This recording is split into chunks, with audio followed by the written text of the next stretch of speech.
Hello दोस्तों, बहुत बहुत स्वागत है आपका अपने यूट्यूब चैनल HSP क्लासेज में। हम लोग पढ़ रहे थे मुगल काल, जिसमें हमने 4 राजाओं के बारे में पढ़ा। बाबर, हुमायूं, अकबर, जहांगीर। अब जहांगीर के बाद जो सिंहासन पर बैठा था उनका बेटा शाहजहां। शाहजहां के बारे में विस्तार से चर्चा करेंगे प्रश्नों के माध्यम से। तो चलिए शुरू करते हैं।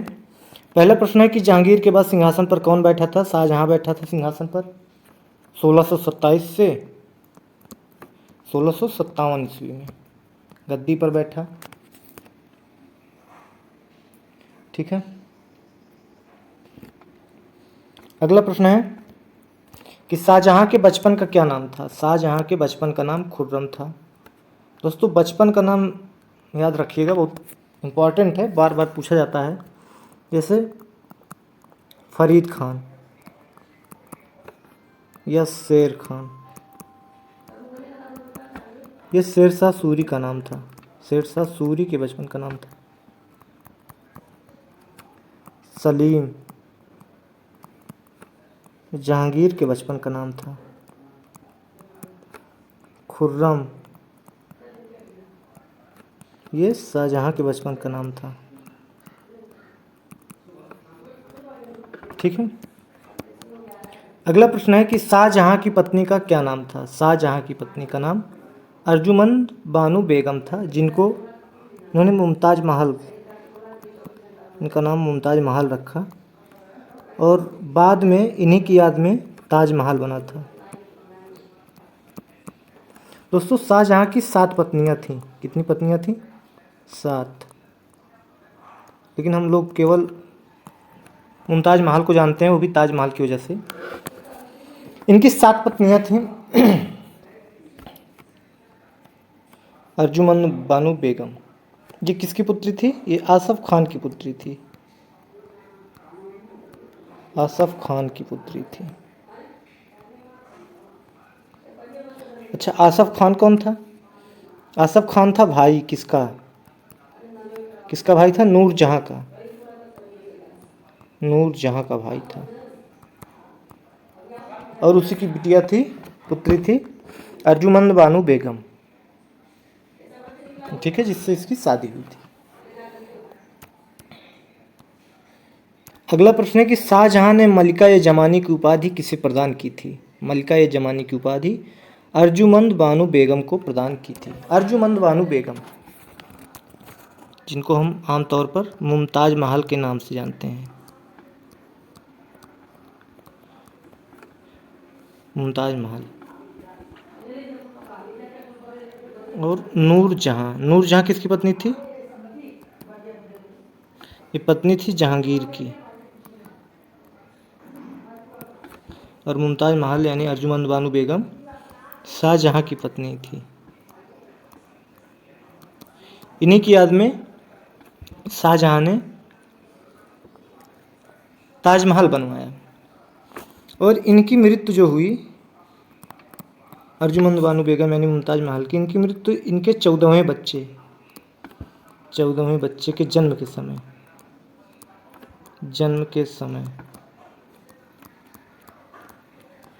इनकी मृत्यु हो गई। और इनकी 14वीं जो संतान थी उसका नाम था गौहर आरा। गौहर आरा। ठीक है दोस्तों, जन्म के समय इनकी मृत्यु हुई थी। अगला प्रश्न है कि शाहजहां ने आसफ खान को कौन सा पद प्रदान किया? वजीर का पद दिया था। शाहजहां ने आसफ खान को वजीर का पद दिया था। आसफ खान कौन था? इसका ससुर था। शाहजहां का ससुर था आसफ खान। अगला प्रश्न है कि शाहजहां ने ताजमहल का निर्माण किसकी कब्र पर करवाया? तो मुमताज महल, जिनको हम अर्जुमंद बानो बेगम के नाम से जानते हैं, इनके नाम पर, इनके कब्र पर करवाया था। दोस्तों, एक किस्सा है। किस्सा क्या? इतिहास में मिलता है इसका जिक्र कि मुमताज महल, इनकी मुलाकात 1607 ईस्वी में हुई। कहाँ? मीना बाजार में। मीना बाजार। उस समय मीना बाजार लगता था दिल्ली में। और मीना बाज़ार में क्या होता था कि जो शाही परिवार की महिलाएं थीं, कर्मचारियों की महिलाएं थीं, जो कर्मचारी अधिकारी वगैरह थे, वो सब दुकानें लगाती थी और शाही परिवार के लोग खरीदारी करने जाते थे। इसी प्रकार वहाँ पर मुमताज़ महल भी आई थी, मुमताज़ महल भी आई थी। तो वहाँ सर्वप्रथम शाहजहाँ ने मुमताज़ महल को देखा, कहाँ, मीना बाज़ार में। उसके बाद शादी कर ली। जब मुमताज़ महल शादी की तो ये इनकी चौथी पत्नी थी, मतलब 3 पत्नियाँ इनकी पहले से और थी और ये चौथी पत्नी थी। इनके मुमताज़ महल के रहते हुए भी शाहजहाँ ने एक गायिका से शादी की थी, उसका नाम था गुल आरा। ये इसकी 5वीं पत्नी थी। तो ऐसा नहीं है कि शाहजहाँ सिर्फ मुमताज़ महल से ही बहुत प्रेम करता था, उसके रहते हुए इसने एक शादी की थी गुल आरा से, एक गायिका थी, इससे शादी की थी। लेकिन बाद में हुआ क्या कि आसफ़ खान कौन था? मुमताज़ महल का पिता था, पिता इसका था आसफ़ खान। हुआ क्या कि जब गुल आरा से शादी किया शाहजहाँ ने, एक किस्सा है कि गुल आरा से शादी किया जब शाहजहाँ ने, तो आसफ़ खान को बुरा लगा, क्योंकि उसकी बेटी मुमताज़ महल थी और आसफ़ खान चाहता था, इस समय वह वज़ीर था, वज़ीर मतलब बहुत पावरफुल पद था, प्रधानमंत्री था। आसफ़ खान चाहता था कि मुमताज़ महल से जो संतान उत्पन्न हो वही शासक बने, यानी वही राजा बने। इसलिए उसने गुल आरा को मरवा दिया। गुल आरा क्या, कैसे मरवाया इसको? इसको नाव की सवारी पसंद थी, नाव की सवारी। एक बार जब शाहजहाँ बाहर गए हुए थे, तब आसफ़ खान ने गुल आरा को नदी में डुबवाकर मार डाला। चूँकि वहाँ नाव की सवारी कर रही थी और आसफ़ खान वहाँ गए, तो गुल आरा को लगा कि कोई राजकीय संदेश होगा,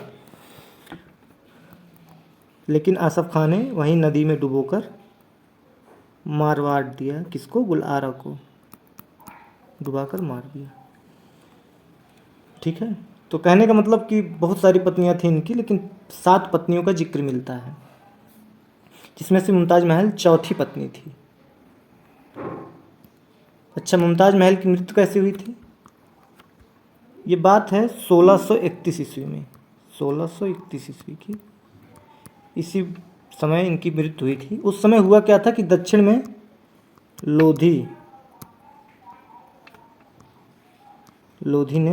लोधियों ने एक इनका ग्रुप था, समूह था, इसने विद्रोह कर दिया, दक्षिण में विद्रोह किया। तो शाहजहाँ को जाना पड़ा। शाहजहाँ कहाँ गया? बुरहानपुर, एमपी में है वर्तमान में। उस समय वह बुरहानपुर जो था खानदेश की राजधानी हुआ करती थी। शाहजहाँ जब बुरहानपुर गया तो ये अपनी मुमताज़ महल पत्नी से इतना प्रेम करता था कि उसको भी अपने साथ ले जाने की बात कहा कि तुम भी हमारे साथ चलो। इसकी पत्नी मना नहीं की, वो भी चली गई। तो 787 किलोमीटर, उस समय आगरा से 787 किलोमीटर दूर था बुरहानपुर, वहाँ गए।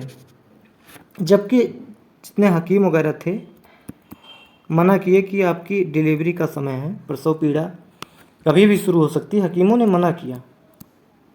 उसके बावजूद मुमताज़ महल मानी नहीं और अपनी पत्नी के साथ गई, अपने पति के साथ बुरहानपुर गई। 787 किलोमीटर की पीड़ा और प्रसव पीड़ा आसान नहीं होता है दोस्तों। तो प्रसव पीड़ा ज़्यादा हुई, उसी की वजह से बच्चे को जन्म देते समय, अपने 14वें बच्चे को जन्म देते समय मुमताज़ महल की मृत्यु हो गई। जब मुमताज़ महल की मृत्यु हुई, उसके पहले उसने शाहजहाँ को बुलाया और शाहजहाँ से 2 वादा किया। शाहजहाँ को कहा कि आप मुझसे 2 वादा करिए। मुमताज़ महल ने 2 वादा करवाया शाहजहाँ से, 2 वादे।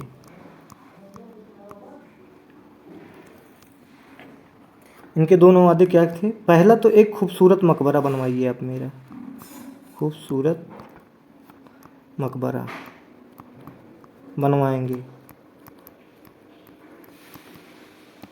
ठीक है। और इनका दूसरा वादा था कि आप कभी शादी नहीं करोगे, आप शादी नहीं करोगे।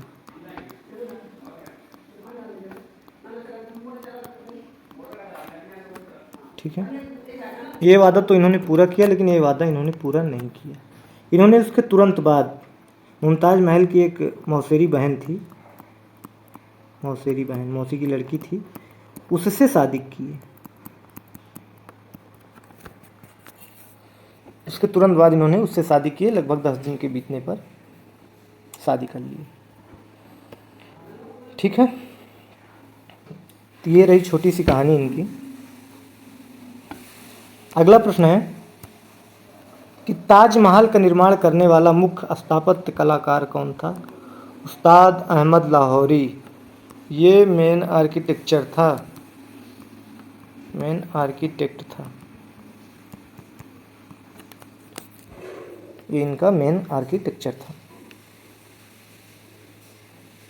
ठीक है।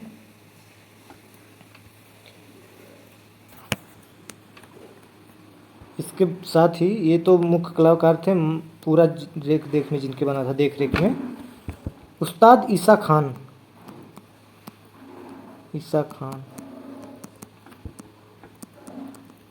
ये डिजाइनर थे इसके। अच्छा, ये दोनों बाहर से आए हुए थे, इराक से बुलवाए गए थे काम करने के लिए।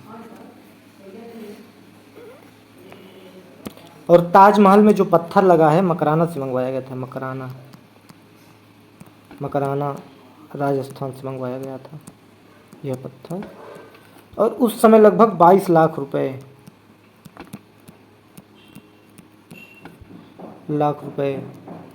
की लागत आई थी। 22 लाख रुपए की लागत आई थी। लगभग कईयों हजार, 20,000 मजदूरों ने मजदूरी की और लगभग 22 वर्ष लगे ताजमहल को बनने में।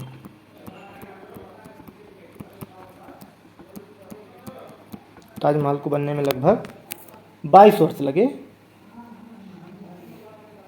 ठीक है।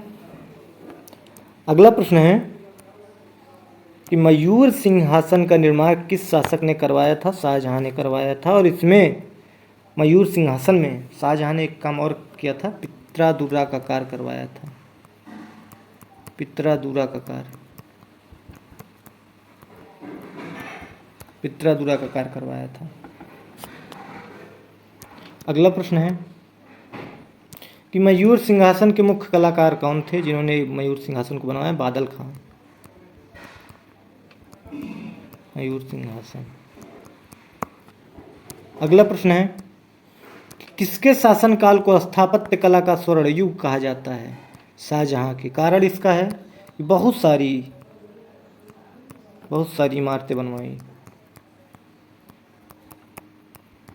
इमारतें इन्होंने बनवाई थी। अगला प्रश्न है कि शाहजहां द्वारा बनवाई गई प्रमुख इमारतें कौन कौन सी हैं? तो दिल्ली का लाल किला, दिल्ली में दीवाने आम, दीवाने खास, दिल्ली की जामा मस्जिद, आगरा का मोती मस्जिद। ठीक है, आगरा का मोती मस्जिद, लेकिन लाल किले में भी मोती मस्जिद बनवाई गई है, पता है? लाल किले के अंदर मोती मस्जिद है। इसको किसने बनवाया था? इसको बनवाया था औरंगजेब ने। ठीक है। ताजमहल 7वां अजूबा। 7 अजूबे में से एक, लगभग 22 साल बनवाने में समय लगा। उस्ताद अहमद खान लाहौरी, उस्ताद ईसा खान इसके मुख्य कलाकार थे। लगभग 20 लाख रुपए की लागत उस समय आई थी, वर्तमान में कई अरब होंगे। लाहौर के किले में स्थित शीश महल, ये भी शाहजहां ने बनवाया था। अगला प्रश्न है कि किसके मकबरे को ताजमहल का पूर्ववर्ती माना जाता है? हुमायूं के मकबरे को ताजमहल का पूर्ववर्ती माना जाता है। हुमायूं के मकबरे को ताजमहल का पूर्ववर्ती माना जाता है। क्यों माना जाता है? क्योंकि इसी की नकल होकर ताजमहल को बनवाया गया, लगभग इसी की नकल की गई है। अब इसके बाद भी इसको बनवाया था हमीदा बानो बेगम ने। हुमायूं के मकबरे को किसने बनाया था? हमीदा बानो बेगम, अकबर की माँ। ये अकबर की माँ थी और हुमायूं की पत्नी थी। ठीक है। इसके अलावा बीबी का मकबरा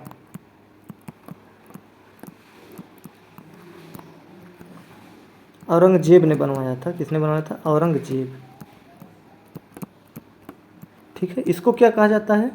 इसको कहा जाता है कि ताजमहल की भद्दी नकल।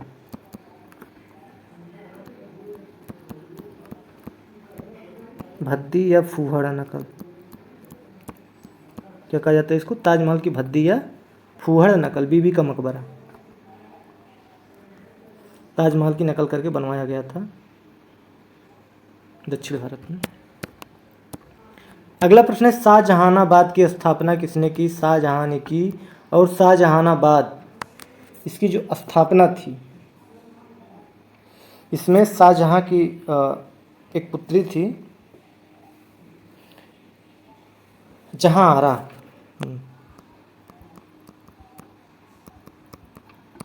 उसकी देखरेख में शाहजहानाबाद की स्थापना हुई। जहां आरा, इनका शासन में बहुत योगदान रहा, शाहजहां के शासन में योगदान रहा। और जहां आरा ने जिंदगी भर शादी नहीं की, शादी नहीं की। ठीक है।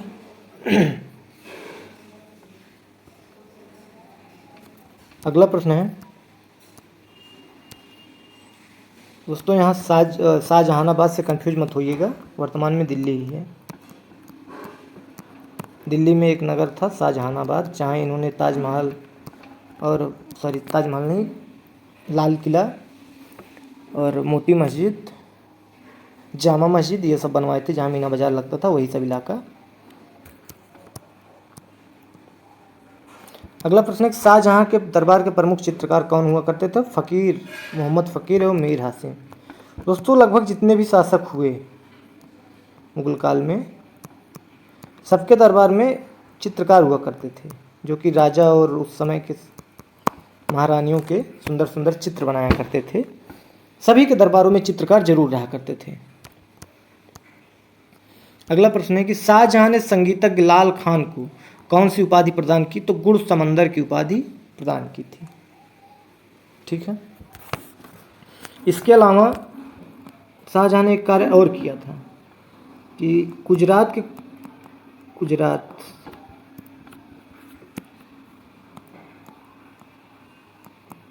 गुजरात के नागरिकों के कहने पर गोवध, गाय का वध करना प्रतिबंधित कर दिया।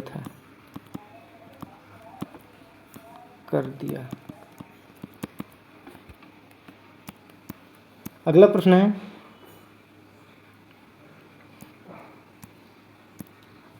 कि शाहजहां ने संगीतज्ञ जगन्नाथ, जो हिंदी का कवि भी था, इसको किसकी उपाधि से सम्मानित किया था? तो इन्होंने कवि जगन्नाथ राय को महाकवि राय की उपाधि दी थी। किसकी उपाधि दी थी? महाकवि राय की।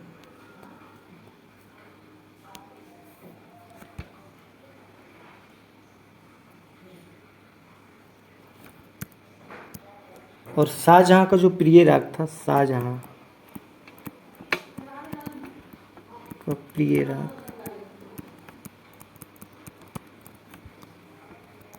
ध्रुपद था।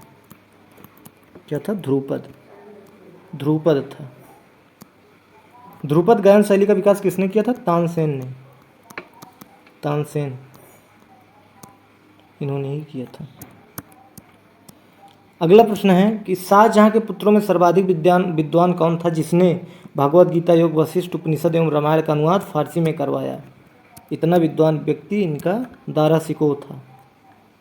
शाहजहां का लड़का था दारा शिकोह, जिसने योग वशिष्ठ, रामायण, भगवद गीता, इन सब का फारसी में अनुवाद करवाया था।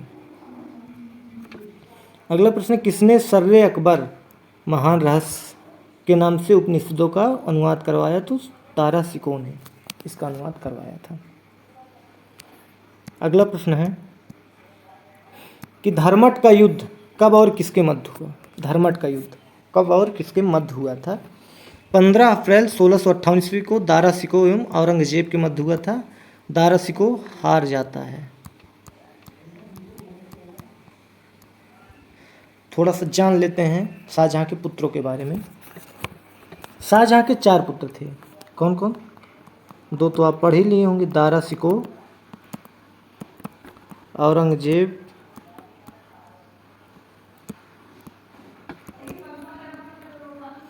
शुजा, शाह शुजा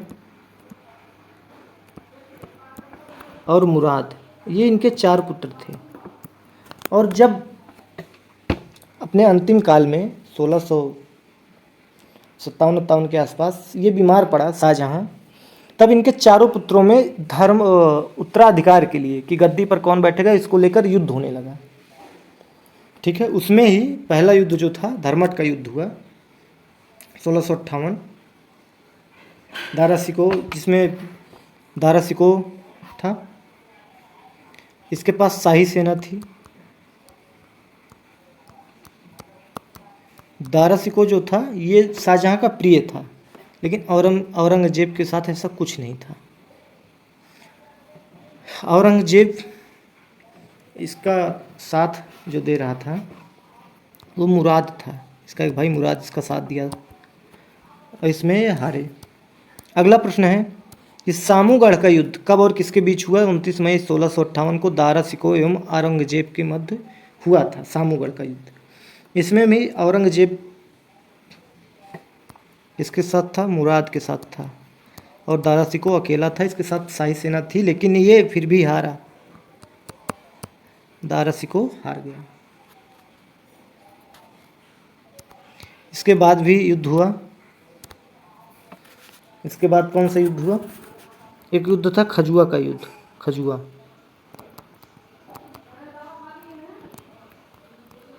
का युद्ध 1659 ईस्वी में।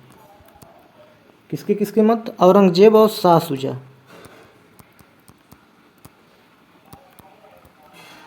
शाह शुजा, इसमें भी औरंगजेब विजयी होता है, शाह शुजा हार जाता है। इसके अलावा एक युद्ध हुआ देवराई का युद्ध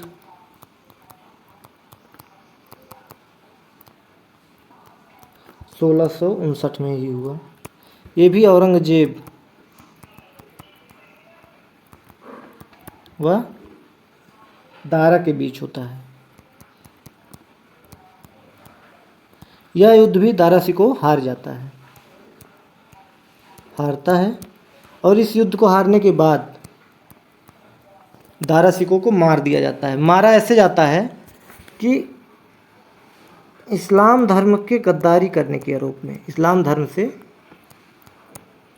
गद्दारी करने के आरोप में देवराई का युद्ध हारने के बाद दारा सिको को मार दिया जाता है। ठीक है, अगला प्रश्न है कि दारा सिको की हत्या क्यों की गई? एक तो युद्ध हारा, युद्ध हारने पर इसको दिल्ली लाया गया, वहाँ काजियों ने इस पर मुकदमा चलाया और कहा कि इस्लाम धर्म की अवहेलना किए हो आप, इस वजह से इसको मार दिया गया। इसको दारा सिको को शाह बुलंद इकबाल की उपाधि दी गई थी।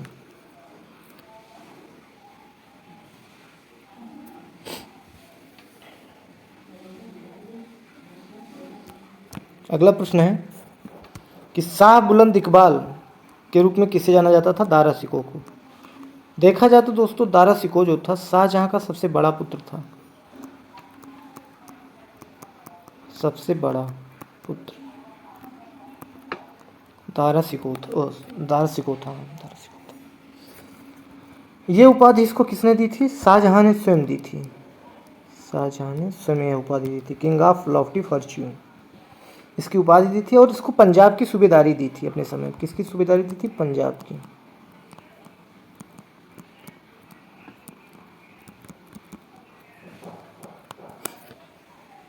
किसकी सूबेदारी दी थी इसको? पंजाब की सूबेदारी दी थी। जबकि औरंगजेब जो था यह मुमताज़ महल और शाहजहाँ का पुत्र था, लेकिन यह इनका दूसरा पुत्र था, सॉरी तीसरा पुत्र था। अगला प्रश्न है कि शाहजहाँ को 8 वर्ष तक कैद करके किसने आगरा में रखा? औरंगजेब ने अपने पिता को 8 वर्षों तक कैद करके आगरा के किले में रखा। और दोस्तों कहते हैं कि इसने आगरा के किले में ऐसी जगह पर रखा था जहां से यह ताजमहल का दीदार कर सके। अंतिम समय में इसने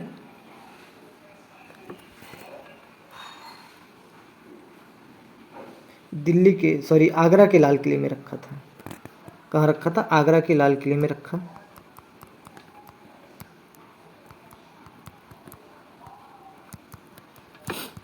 अगर दोस्तों आप लोग आगरा गए होंगे, देखा होगा कि आगरा का लाल किला और आगरा का ताजमहल दोनों आमने सामने ही हैं, और वहाँ से ताजमहल क्लियर साफ साफ दिखता है। तो ऐसी जगह देख रखा था इनको कि ताजमहल का दीदार कर सके और अपनी पत्नी की याद में आंसू बहा सके, ऐसी जगह रखा था। और इन 8 वर्षों तक इनकी बेटी जहाँ आ रहा बेटी थी, और औरंगजेब की बहन थी। औरंगजेब अपनी बहन का बहुत रिस्पेक्ट करता था, बहुत इज्जत करता था। 8 वर्षों तक जहाँ आरा ने शाहजहाँ का बहुत अच्छे से ध्यान रखा, बस इनको कैद कर लिया था। जहाँ पर 1666 में इनकी मृत्यु हो गई। 1666 ईस्वी में शाहजहाँ की मृत्यु हो गई, वहीं आगरा के किले के अंदर ही। ठीक है।